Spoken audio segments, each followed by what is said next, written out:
There's a hidden mechanism inside Islam that most people never talk about, and it's not extremist groups, it's not Western influence, it's not even a crisis of belief.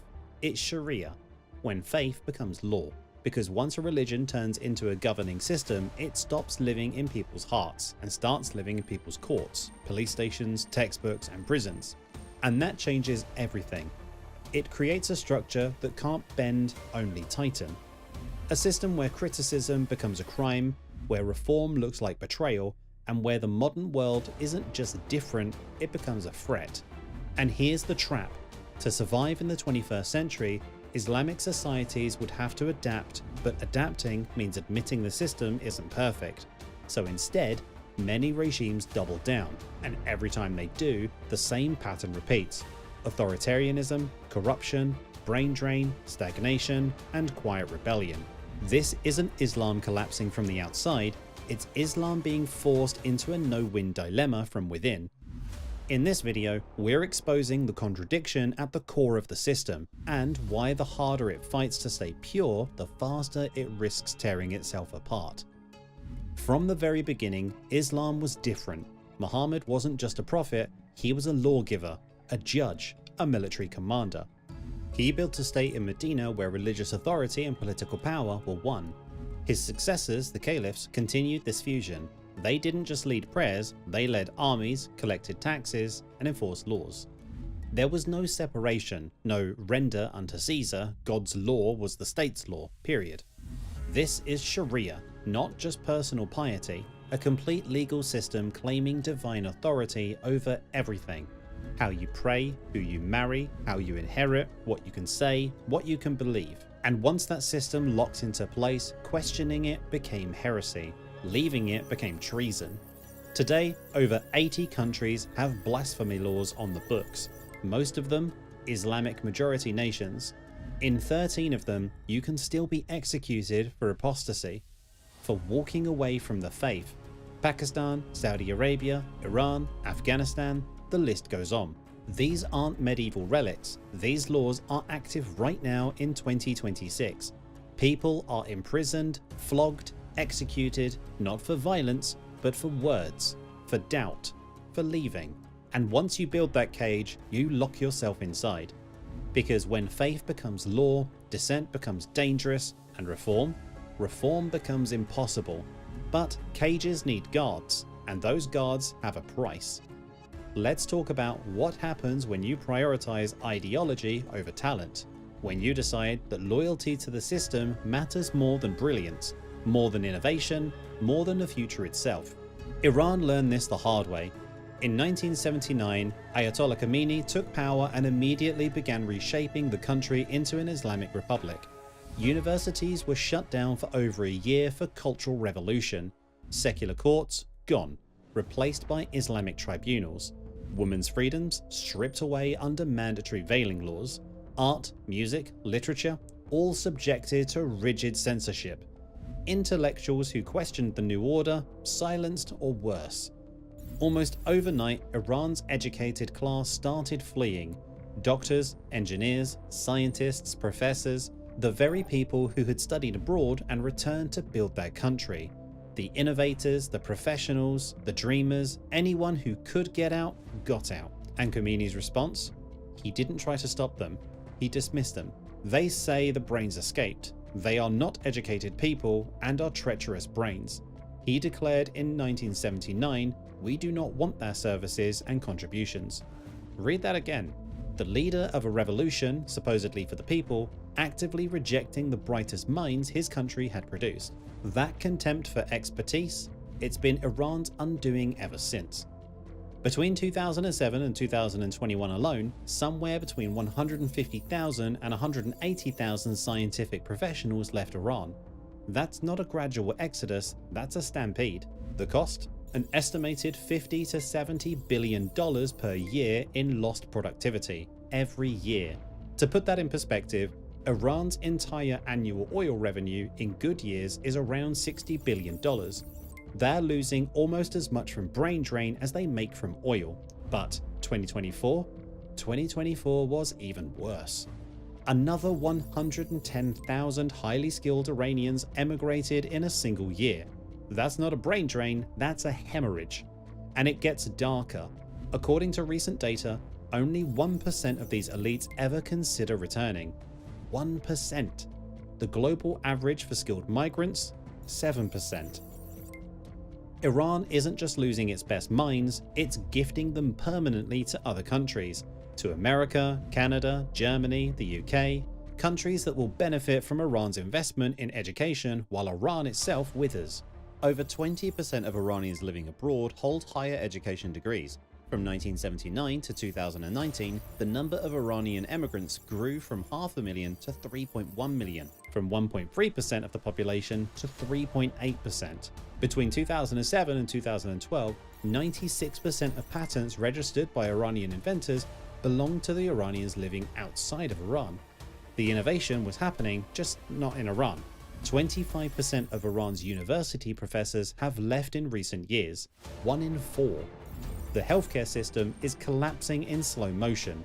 3,000 nurses emigrate every year, despite each one costing the state around $68,000 to train. That's over $200 million in training costs walking out the door annually. 6,500 doctors left in 2022 alone. 80% of medical students are now considering leaving. Pilots, truck drivers, construction workers, people from every profession, all leaving.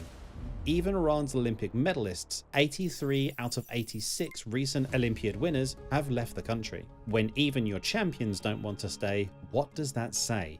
And it's not just Iran. Pakistan, Egypt, Saudi Arabia, Afghanistan, everywhere Sharia tightens its grip, the same pattern emerges. The talented leave, the ambitious leave, the curious leave. 30% of Iranians say they dream of emigrating. 62% of those who leave have no intention of ever coming back. This is what happens when you turn scripture into law and dissent into treason. You don't just lose those people, you lose your future. But that was just the men. Wait till you see what happens when you erase women. August 2021, the Taliban swept back power in Afghanistan after 20 years. For 2 decades, Afghan women had tasted possibility. Millions of girls went to school, women became doctors, lawyers, judges, members of parliament. Then, in a matter of weeks, it was all erased. Girls over 12 were banned from school, women were banned from universities, most jobs, parks, gyms, even beauty salons, required to cover completely, forbidden for traveling without a male guardian, their voices told to be silent. In December 2024, the Taliban banned women from studying medicine or midwifery, one of the last careers still open. In a country where most women can only be examined by female doctors, you're banning women from becoming doctors. The result? Economic catastrophe. Before the Taliban returned, roughly 19% of Afghan women participated in the workforce. Not great, but something. By 2024, 5%. 78% of young Afghan women are now excluded from education, employment, or training. That's nearly 4 out of 5. An entire generation of women erased from public life. And the cost? The United Nations Development Programme estimates that excluding women from the work costs Afghanistan $1 billion every year. That's 5% of the entire GDP. UNICEF calculated that banning girls from secondary education alone cost at least $500 million annually. But it's not just about money, it's about collapse. When you remove half your population from the economy, you don't just lose workers, you lose doctors, nurses, teachers, engineers. You lose the people who raise healthy children, who build stable communities, who keep societies functioning. Afghanistan today has 1 gynecologist for every 7,000 women. There's a shortage of 12,000 doctors nationwide. Maternal mortality is skyrocketing. The healthcare system is disintegrating. And it's not just Afghanistan. Across the Middle East and North Africa, women's workforce participation is the lowest in the world. 20%. Compare that to the global average of 50%, compare that to East Asia at 63%, compare that to the sub-Saharan Africa at 67%. Even regions dealing with poverty and conflict do better than MENA when it comes to including women in the economy. The International Monetary Fund looked at the data between 2000 and 2011 and found that MENA countries forfeited $1 trillion. 1 trillion by not raising women's employment closer to men's levels. But the losses go beyond simple GDP calculations. When women work, they invest differently than men. Studies consistently show that women reinvest up to 90% of their income back into their families and communities. Better nutrition for children, better healthcare, better education. When you exclude women from the workforce, you're not just losing workers, you're losing the multiplier effect that lifts entire families out of poverty. McKinsey Global Institute estimate that fully equalizing women's roles in the economy worldwide could add $12 trillion to the global GDP by 2025. A huge chunk of that potential sits untapped in the Islamic world. Entire economies stunted, not because of sanctions or wars, but because of deliberate choice to sideline half the population. And here's the cruelest irony. These are often the same societies complaining about unemployment, poverty, and lack of development. Youth unemployment in MENA is among the highest globally. But when you're fighting with one hand tied behind your back, what do you expect? Half the workforce gone, and the economy circling the drain. Because it's not just brain drain and gender exclusion, there's something else rotting the system from within. Corruption. When you build a government on the claim that it's enforcing God's law, you create a dangerous illusion. The people in charge aren't accountable to voters or courts or constitutions. They're accountable only to God, which conveniently means they interpret themselves. No checks, no balances, no transparency, no accountability. And absolute power? It corrupts absolutely. Iran ranks in the bottom 30 countries globally for corruption. In 2022, Transparency International gave it a score of 23 out of 100. 0 being most corrupt, 23 is catastrophic. The ruling clerics and revolutionary guards don't just control the government, they control vast industries. Oil, telecommunications, construction, banking. They're not just religious leaders, they're oligarchs. The Revolutionary Guard alone controls an estimated 40% of Iran's economy. Billions flow through front companies and religious foundations that operate with zero oversight. When ordinary Iranians can barely afford bread, the clerics' children drive Maseratis. When teachers go unpaid for months, the mullahs build mansions. The hypocrisy is staggering, but when you claim divine authority, who's going to call you out? But it's the same story across the board. Afghanistan under the Taliban, near the bottom of every corruption index. Sudan under Islamist rule, same. Pakistan, same. Because when religious loyalty trumps competence, you get incompetence. When questioning authority is heresy, you get abuse of authority. When merit doesn't matter, nepotism thrives. And then there's the economic structure itself. Classical Sharia was designed for 7th century Arabia. It has rules about inheritance that fragments estates across multiple heirs, making it nearly impossible to build lasting family businesses. It prohibits interest, which in strict interpretation cripples modern banking and credit. It lacks the concept of a legal corporate entity, which historically made it hard for businesses to outlast their founders. Now, many Muslim-majority countries adopted Western-style commercial laws in the 19th and 20th centuries to work around these problems. But when regimes swing back towards strict Sharia enforcement, the economy suffers. Sudan tried eliminating conventional banking in the 1980s under Islamist rule. The result? Hyperinflation, isolation, economic collapse. Because you can't run a 21st century economy with 7th century financial rules. You can't compete globally when half your workforce is banned from participating. You can't innovate when your best minds are fleeing. And you can't grow when corruption eats everything from within. Brain drain, gender exclusion, corruption, economic stagnation, 4 forces feeding on each other. A death spiral in slow motion. And just when they thought they had it under control, the internet arrived. For centuries, the guardians of Sharia had one decisive advantage: control. Control over who could interpret scripture, only the ulama. Control over what books were allowed. Anything questioning orthodoxy was banned. Control over what ideas people encountered. If you questioned the system in a village in rural Pakistan or Tehran, you were alone. No one to talk to, no alternative perspectives, no way to verify your doubts, no way to know if others felt the same. The mosque told you what to believe, the clerics told you how to live. The state made sure you obeyed. Doubt yourself? That was whispered only in your head. But then came satellite TV in the 1990s. Then the internet, smartphones, social media, encrypted messages, VPNs, YouTube channels analyzing Islamic history, subreddits where ex-Muslims share stories, Twitter accounts challenging traditional interpretations.